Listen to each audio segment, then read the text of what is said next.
सीधा सीएम के पास, सीएम को ना हमारे खट्टर साहब, उसने वहां से सीएम साहब वैसे तो मेरे को जानता नहीं मैं कौन हूँ, और सीधा अखबार में क्या खबर देता है, ये हर्ष चिकारा एक बहुत ही बड़ा गुंडा है, मेरे पे एक भी केस दर्ज नहीं है आज तक, कोई क्रिमिनल रिकॉर्ड नहीं है मेरा, ये बहुत बड़ा गुंडा, इतना बड़ा गुंडा है, इसके शहर के एसपी साहब ने इसके खिलाफ एफआईआर दर्ज नहीं की। अच्छा, अब वे एक आपके एरिया की बात बताता हूं मैं, आपके यहीं पे हरिद्वार जाते टाइम मेरे को याद तो है नहीं क्योंकि मदद इतनी कर ली, कोई चीज याद नहीं रहती, कोई कालू कालू करके नाई जाति से था गरीब, हा वो 1 रुपया उसको कोई दे देता, कोई 2 रुपए दे देता, खुले सिक्के दे देता, वो बसों में आने जाने वाले यात्रियों के लिए पानी पिलाया करता, उसकी उम्र 80-85 साल थी, मैंने भी उसकी वीडियो डाली, उसकी वीडियो से कोई लाख रुपए आए, फिर कोई इकबाल डॉक्टर था शायद, इकबाल नाम का इसी साइड का डॉक्टर, फिर वो मेरी वीडियो देख के वो भी वहां पहुंचा, उसने भी वीडियो डाली, आज मैं दोबारा से एक बार वहीं से निकल रहा था तो किसी ने सलाह दिया, आपने उनकी मदद की थी, एक बार मिलते चलो, मैं मिलने के लिए गया तो जो कालू जी थे जिनकी उम्र लगभग 80 साल थी, वो तीसरी मंजिल से मेरे को बोल रहे, अर्श भाई अंदर कूदता है। अच्छा। यानी कि देखो मेरे को बड़ी खुशी किस चीज से हुई, एक इंसान ने अपने जीवन में यहां से गरीबी देखी, 80 साल तक उसकी उम्र ही निकल गई बेचारे की,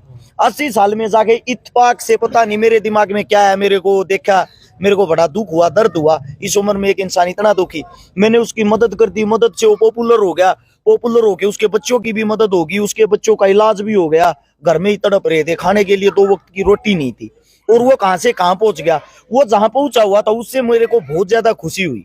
और एक और सच्चाई बताता हूँ मैं आपको, मैं आज भी किराए के मकान में रहता हूँ, आज भी सर, मैं आपको बता दूं, मैं सरकार को हर महीने मंथली जो टैक्स होता है जो अपने काम का, लगभग मैं 3 से 3.5 लाख रुपए देता हूँ। अब मेरी कमाई का अंदाजा आप लगा सकते हो, 3-3.5 लाख रुपए उनको देता हूँ तो 2 रुपए कमाता हूँ, और इतना रुपया कमाने के बाद भी मैं 100 गज का मकान तक नहीं ले पा रहा हूँ, तो पैसा लगता क्या है।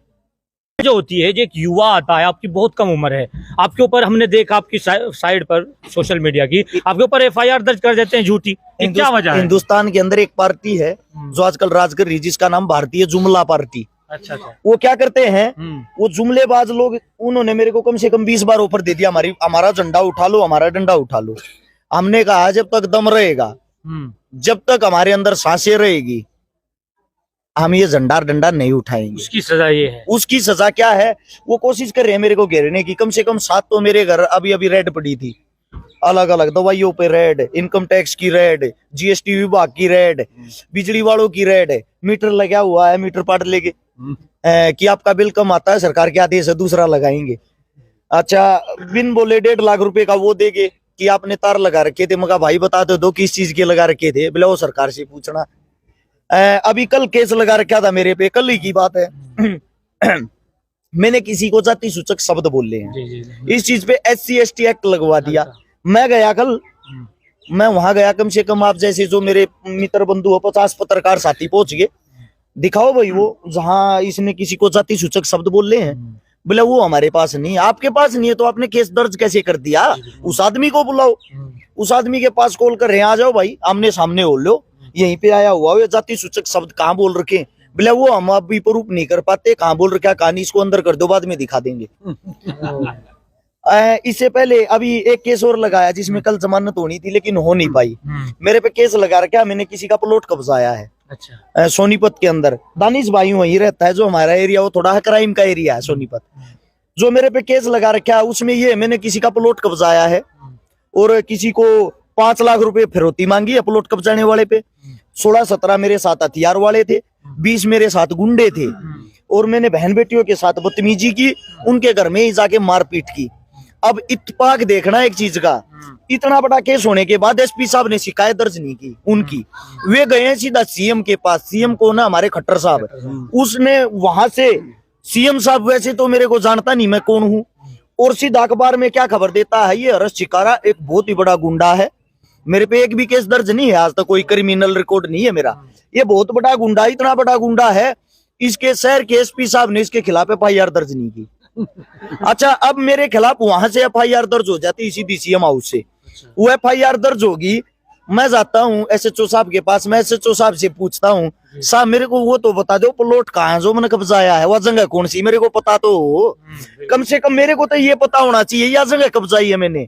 और वह वीडियो फुटेज कुछ तो होगा जहां मैं गुंडे लेके गया था, मेरे साथ वे बंदूक वाले थे, ऐसी कोई रिकॉर्डिंग भी तो होगी जिसमें मैंने 5 लाख रुपए मांगे हैं, कोई तो सबूत तथ्य हो।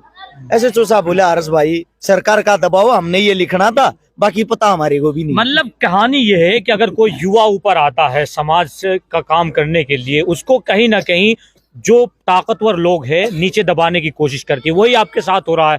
क्योंकि आपकी में हम कल जो पूरी डिटेल निकाली, आप बेकसूर साबित हुए, हर केस आपके ऊपर जो है झूठे थे, वो सब आपने दिखाया लाइव करके। जी जी। मीडिया तो कह रही है हिंदू मुस्लिम फला, ये हिंदू फला सोनीपत मुस्लिम। का कहाँ दिखा रही है, आप लोगों का दिखा रही है, उत्तर प्रदेश का दिखा रही है। हिंदू मुसलमान को काटने वाला, मुसलमान हिंदू को काटने वाला। शाम के 8 बजे खबर देखोगे ना, एक दूसरे की गर्दन पे तलवार रख के ऐसे दिखा रहे हैं, अगर बाथरूम तक गए कहीं गर्दन कट के ना पड़ जाए। आप जमीनी सतर पे बताओ मेरे को, मैं हर जगह जाता हूँ, ऐसी कोई जगह ही नहीं जहां मैं नहीं गया हूँ। जयपुर के अंदर 2.5 लाख मुसलमान साथियों का ग्रुप है, मेरी टीम है वो। इतना वहां के जो मुसलमान आपस में एक दूसरे को नहीं जानते, मेरे को जानते हैं। फिर ऐसे युवा भी तो सामने आते हैं ना, फिर हिंदू मुस्लिम पे होता क्या, ये लोग जानते नहीं या टीवी की बात को मैं बताता हूँ क्या होता है। टीवी वालों को इतनी घूस दी गई है कि जहां भी हिंदू मुसलमान दिखाई दो वहां बाल की खाल बना दो, उसको पीस के इतना जबरदस्त तरीके से पेश कर दो, जब तक उसकी सच्चाई सामने आए, उसको लोगों को उसके बाद की जो चीजें हैं गलत सही का पता लगे, तब तक तो आतंक मच जाए। यानी कि लोगों ने रोजगार ढूंढ लिया। अच्छा, आप लोगों ने एक चीज देखी, डिबेट होती है, डिबेट में हिंदू प्लस मुसलमान को बैठा देते हैं। वे दोनों ऐसे होते हैं, दोनों साइड के मूर्ख है। मुसलमान तो उस हिंदू को गालियां देगा, उसकी कमियां बताएगा, हिंदू उस मुसलमान को गालियां देगा। क्या आज तक एक भी डिबेट के अंदर उन दोनों की तरफ से किसी ने भाईचारा जोड़ने की कोशिश की?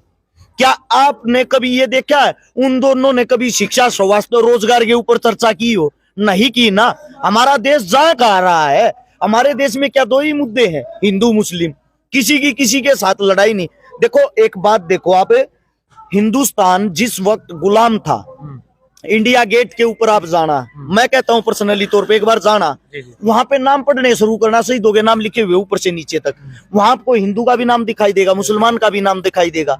तो आप ये बताओ, ये जो देश है, ये देश हम सब से मिलके ही तो बना होगा। दूसरी बात, जिन मुसलमानों को ये कहते हैं मुसलमानों ने हमारे पे आक्रमण किया, मुसलमानों ने हमारे को धोखा दिया, मुसलमानों ने हमारे साथ ये किया, वो मुसलमान हमारा था ही नहीं। आप लोगों को पता है मुगल कहां से आए थे? बाहर से आए थे। बाहर से आके हमारे पे उन्होंने अपना हक जताया, बाहर से आके उन्होंने हमारे पे क्रूरता की। आपको नहीं पता हो तो यहाँ के सच्चे मुसलमान ने, एक भी मुसलमान ने उन मुगलों को अपनी बेटी तक नहीं दी, क्योंकि उनको बाहर का मुसलमान मानते थे, वो हमारे थे ही नहीं। तो आप गलत किनको कह रहे हो? गलत उनको कहो ना जो आपके आका थे, जो बाहर देश से आए थे आपके ऊपर। उससे पहले अभी मैं जो बातें बता रहा था, तैमूर जो एक मंगोलिक शासक था, जो चंगेज खान का वंशज था, वो यहाँ आता, यहाँ के क्रूरता मचाता है, सब कुछ तोड़ फोड़ करता है। वो हमारा मुसलमान कहां से हो गया? हमारा मुसलमान वो मुसलमान है जो हिंदुस्तान के लिए लड़ा है, हिंदुस्तान के लिए जिया है, हिंदुस्तान के लिए मरा है, और आज भी हिंदुस्तान के लिए जीता है। हिंदुस्तान जो सरजमी है, अगर उसके आप बॉर्डर पे जाओगे, मैं अभी गया था, मैं चाइना बॉर्डर पे गया, देख तो ले यार चाइना कितना अंदर घुस रहा, कैसे झगड़ा। फौजी भाई पता क्या बोल रहे थे, हर्ष भाई टीवी देखते रहो, यहाँ कुछ नहीं है ऐसा, कोई गुलामी, कोई झगड़ा, कोई वो नहीं। बीच में व्हाइट कलर का एक टेंट बना रखा था, जहां हर रोज डेली शाम को डिबेट होती है, हिंदुस्तान योगी चीन योगी बैठ के वहां मुलाकात होती है। वहां से ये बताया जाता है उनको कि ऊपर से आदेश है दिल्ली से, आप लोगों ने गर्मा गर्मी का माहौल बनाना है क्योंकि चुनाव आ गया। मैं आपसे पूछता हूँ, वो पाकिस्तान अब इस वक्त कोई भी गोला क्यों नहीं फेंक रहा, कोई भी हमला क्यों नहीं कर रहा? भैया जी चुनाव नहीं है,